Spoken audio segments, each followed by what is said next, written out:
And finally, parts 8 through 10 of signs of an abusive woman. Number 8, she seems to profoundly lack empathy. A great example of how something like this might play out is, let's say a good friend of yours passed away, right? And you text her during the day, maybe you're at work, and you let her know that this person passed away.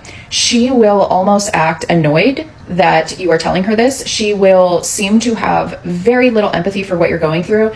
This can kind of manifest in a number of ways. She might pretend to have empathy, but then maybe when she gets home, she turns it into something where she needs to get attention for it, like she's going to be more sad than you are. And then let's say the day of the funeral comes, or the memorial, or whatever you guys go together, she is going to cause a scene by crying a lot, making herself the most sad person in the room. This would be very consistent with a woman like this.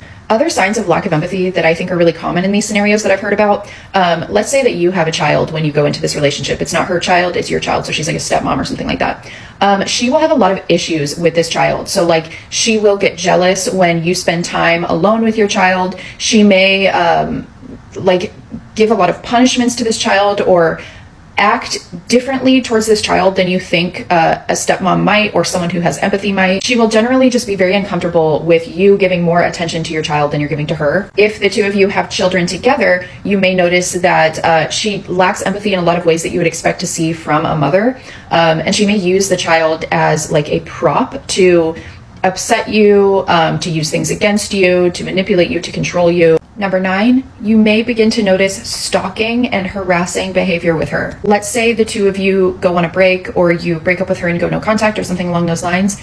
You may start noticing that she will stalk you. She may even do really bizarre things. Like, I remember one client I worked with, their narcissistic ex sent them a gift with the smell of her perfume all over it. She will create a ton of different like fake social media profiles, use them against you, start harassing you, going on smear campaigns, triangulating other people into it, making things up about you. This type of person is very relentless. If they feel betrayed by you, they will go on one of the most massive smear campaigns. This is the Catherine Kasanoff type, who is going to paint their partner to be someone that, you know, abuses their kids. And I mean, they will make up every lie in the book about you just to get back at you. They don't care how it affects the children, nothing. They're in it for themselves. And if they feel a narcissistic injury, they will do whatever they have to do to get back at you. Number 10, and the most important, is the way that you feel when you're with her. You will find yourself feeling numb, conflicted, like you're losing a sense of self, depressed, anxious, walking on eggshells. You feel like you are in the worst place of your entire life, yet you also feel like you can't get away from her. You feel desperate. You feel like you'll never meet anyone else like that ever again, and you can't stop thinking about her, but at the same time you hate her and she is awful to you and you don't know what to do and you're sad. They're all signs of a severe trauma bond.